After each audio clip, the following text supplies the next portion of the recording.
The last point is most powerful, because once you get this fourth point correctly in your life, instead of you growing in steps, you'll be jumping in progress in your self-confidence.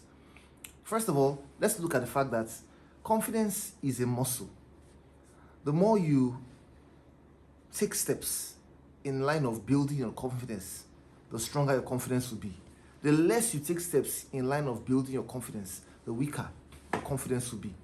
The more confidence you have, the more actions you will take. The more actions you take, the more results you produce. Success loves speed. And because sales success loves speed, confidence is a requirement for you to take massive action. The first thing to building your self-confidence is affirmations, what you say to yourself every day. Affirmations are what we call the human potential activator.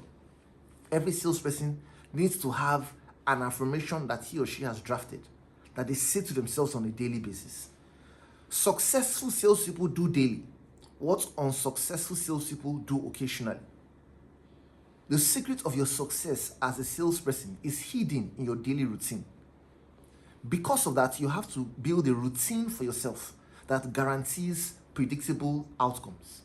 Look at how people train for the Olympics.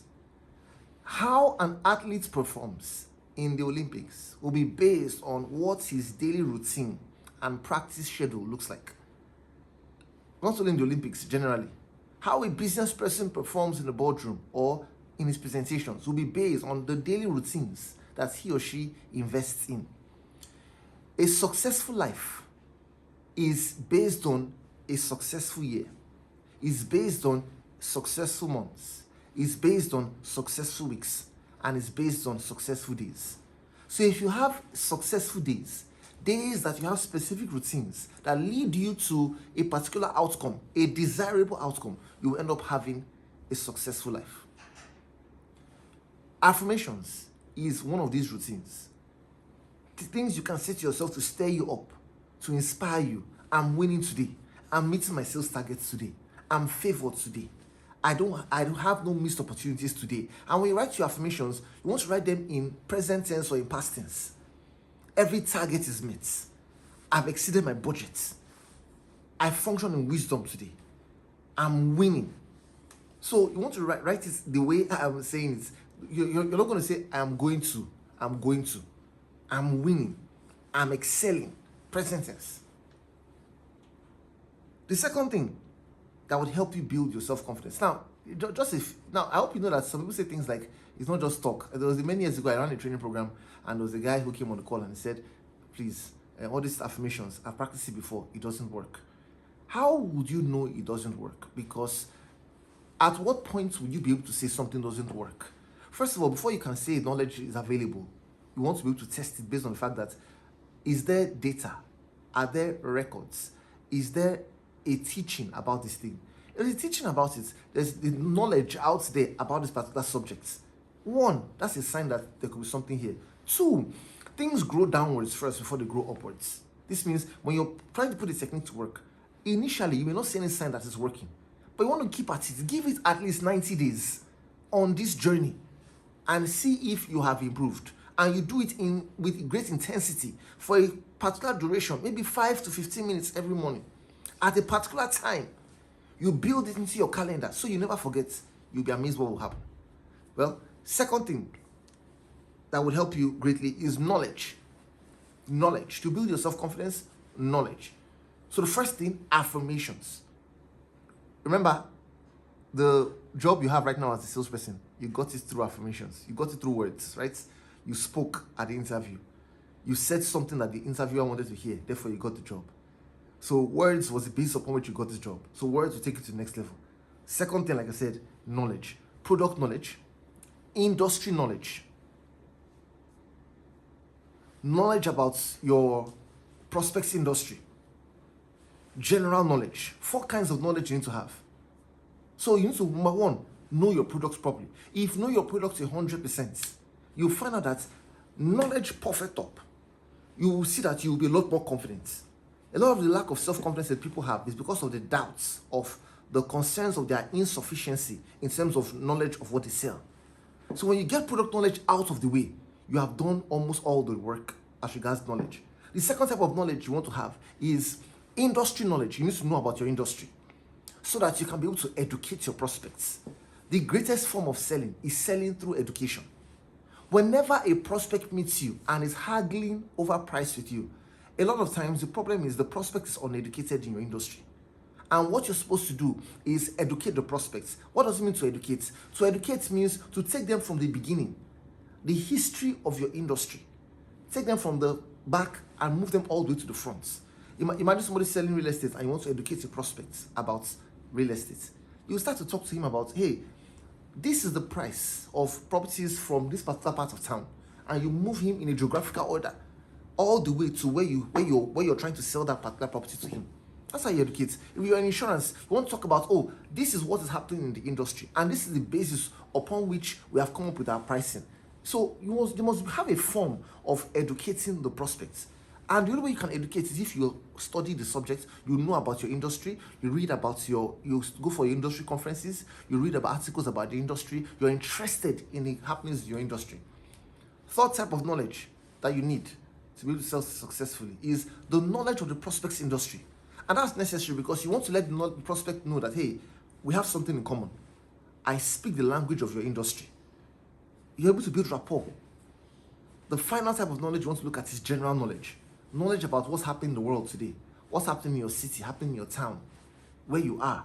What are the current trends? You want to have that information. When I say current trends, I don't mean like some exciting, happy-go trends, which is not bad. But I'm just saying, I'm talking about maybe things that are happening in the society that could invariably affect what you do or what you sell directly or indirectly. So general knowledge anyway is key because for a conversation starter, general knowledge is key. When you meet your prospect for the first time, you begin your conversations with open-ended questions. Open-ended questions give room for the prospect to explain and explain. And general knowledge helps you give compelling, open-ended questions that trigger your prospects to engage you effectively. So apart from knowledge, another thing that helps your self-confidence is what we call imagination. Imagination. Einstein says imagination is greater than knowledge. Because when knowledge stops, imagination takes things further. So you want to practice seeing yourself having met your budget. You want to practice seeing yourself talking to people boldly. Who you see yourself to be is who you will be. As a man thinketh in his heart, so is he. So if you don't feel you're very confident, how you think about yourself, how you see yourself could be the issue. And one of the ways you can change how you see yourself, imagination. Create those mental pictures. Create pictures of yourself talking to the crowds, talking boldly, engaging prospects without sweating. See those images in your mind. Science has shown that there are 2 times of the day when imagination is very powerful. Early hours of the morning, just when you wake up, you want to practice seeing yourself succeed, seeing yourself win today. Then, just before you sleep off at night, you don't want to sleep off in the living room. You want to go to bed. When you lie on your bed, you want to close your eyes and see what it looks like when your targets are achieved. See what it looks like when you're going out to engage prospects. Everything is going well. The final point, which is what we're waiting for, is this keyword: action. Action. Courageous action. Taking bold steps. Now, action here means the things that normally you were afraid of. For example, imagine if you don't like speaking in front of crowds, and all of a sudden you're having a town hall meeting at work, and your boss comes and says, all right, so can I hear from you? Tell me a summary of what we spoke about at the retreats, just as an example. And at that point in time, most organizations, people will be looking like this. Action here means you do this. Now, even if someone says, Iyore, but what if I don't really have what to say? Do you know that even if you stand up and you don't speak so excellently, you are better than the people who sat down? Imperfect execution is always better than perfect procrastination. So even if your execution is imperfect, you are still way ahead of those who are not trying. I like his thoughts by Tony Robbins. Tony Robbins says, even if you seem not to be making enough progress at your speed, at least you are way better than somebody who is not trying at all. So, action. There's a quote that says, the person who enters the storm is not the same person that comes out of the storm. He said that was the purpose of the storm.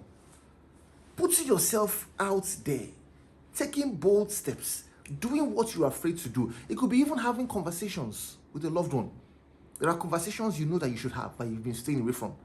Action. You go and have those conversations. What will happen? You will boost your confidence immediately.